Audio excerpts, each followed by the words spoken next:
The movie is set in the late 19th century. A place called Yukon in northwest Canada is rumored to have heaps and heaps of gold under its landmass.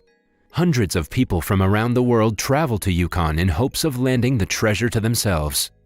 While traveling through the snowy mountains of Yukon, most use big dogs to help them carry their luggage. The protagonist of the movie is a crossbreed between Saint Bernard and Scotch Collie named Buck. He lives in Santa Clara, California with his master Judge Miller and his family. He is a vibrant and gentle dog who is loved and spoiled by everyone in the town. His size in comparison to other dogs is what makes him famous. On the day of the judge's birthday, Buck goes to the market with the housemaid. As he chases a cycler through the streets, a man eyes him, planning to abduct and sell him for money. Back at home, several delicious cuisines are being made for the judge's birthday gathering. The cooks quickly hide all the food, knowing that Buck would destroy it all if he got a chance. Judge Miller sends him outside the house so he wouldn't ruin the lunch for them. Sometime later, the lunch table is set in the front yard and everyone in the family gathers to take a picture.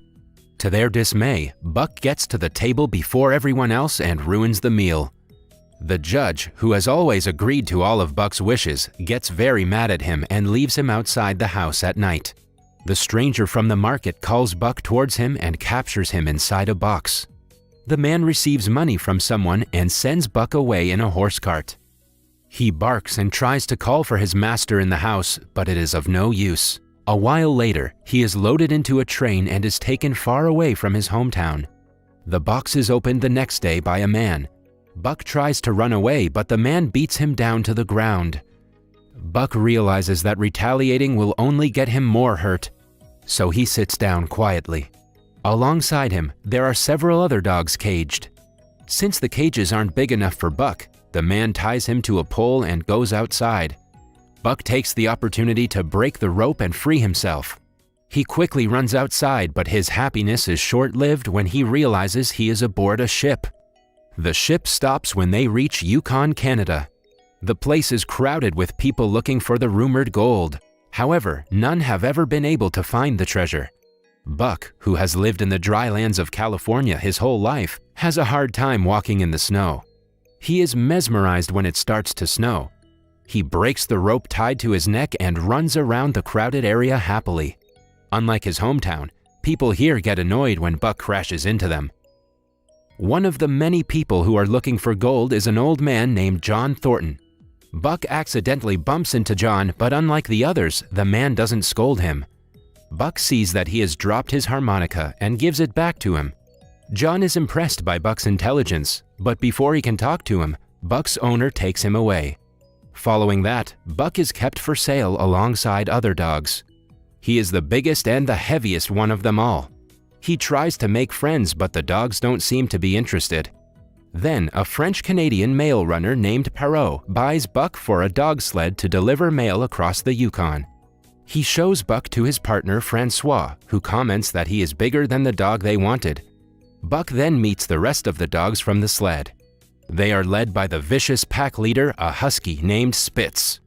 Perrault has never been able to deliver any mail on time, but with Buck, he hopes he can make it to the mail depot before the deadline.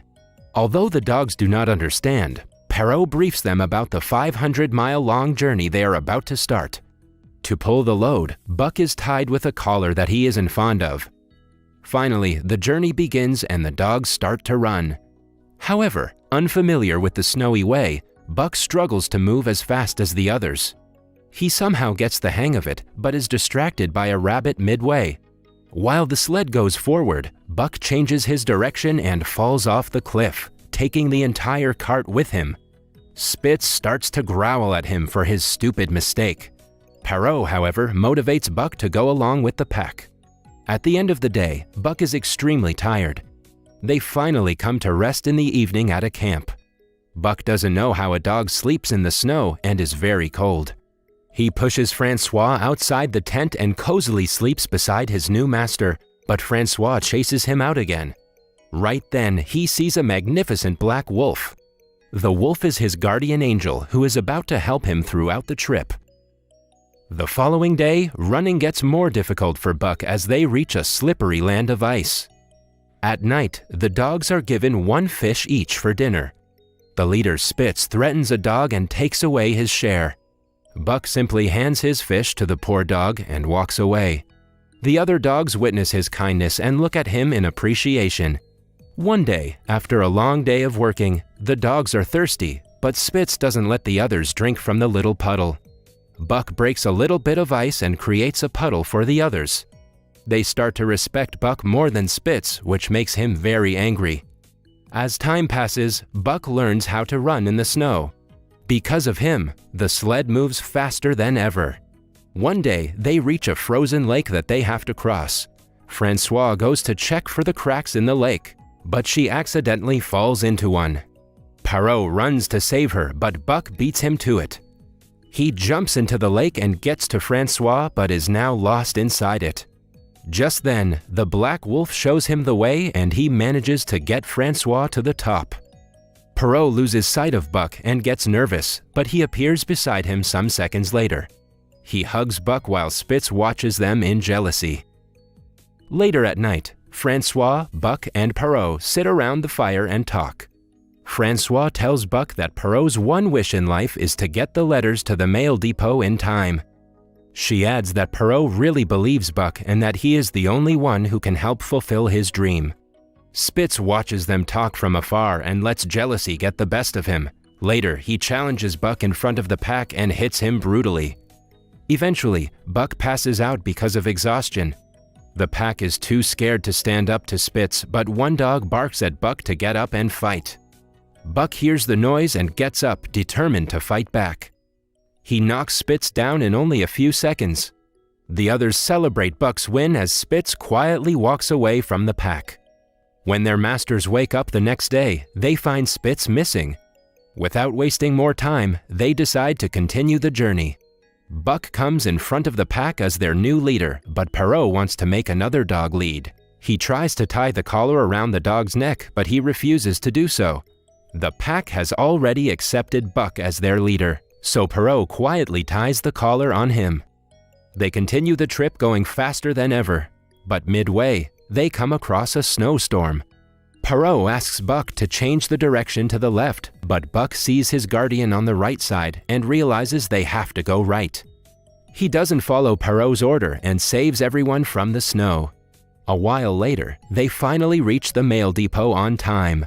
Perrault is beyond happy to distribute the letters to the people. In one of the cabins, John Thornton writes a letter to his wife reminiscing about his deceased son. When John hands the letter for delivery, he recognizes Buck. Perrault receives a letter and finds out that the mail route is being replaced by the telegraph, so his services are no longer needed. He reluctantly sells the dogs to a shop, leaving Buck without a master. Then, a man named Hal gets his eyes on the dogs and buys them to use to carry luggage. He ties the dogs to a sled filled with heaps of luggage and a woman.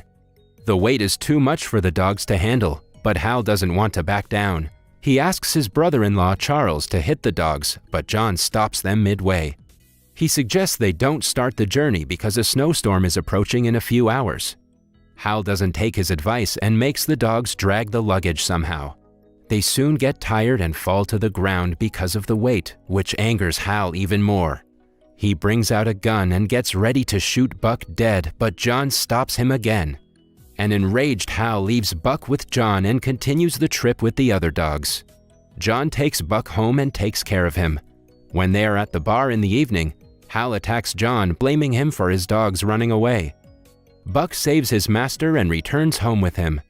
The next day, John tells him about his late son and his wish to travel to a place that is beyond the maps. He then invites Buck on the trip with him. They set off on a rowboat and travel for several days. Back at John's house, Hal finds the map and realizes John and Buck have gone on the search for gold. In the meantime, John and Buck abandon the boat because of damage and walk on foot. After many days, they finally reach an old cabin. At night, Buck hears the howling of wolves from the woods, but John calms him, saying that they are his ancestors. When John is bathing in the river the next day, he finds a piece of gold. He has finally discovered the treasure of Yukon that everyone is looking for.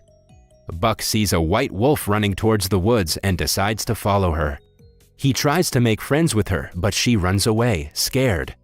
The next day, he watches the pack of wolves from afar.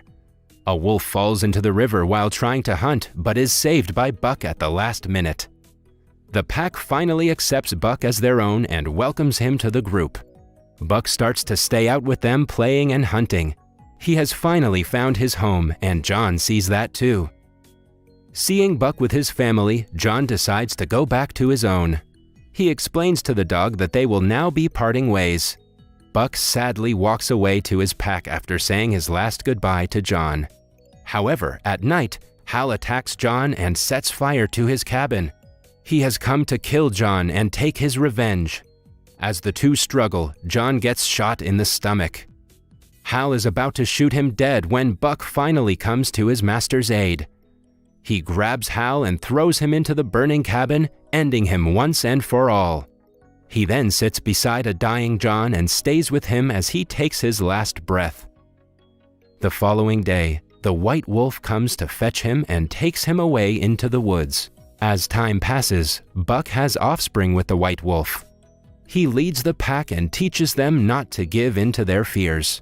Buck is now his own master.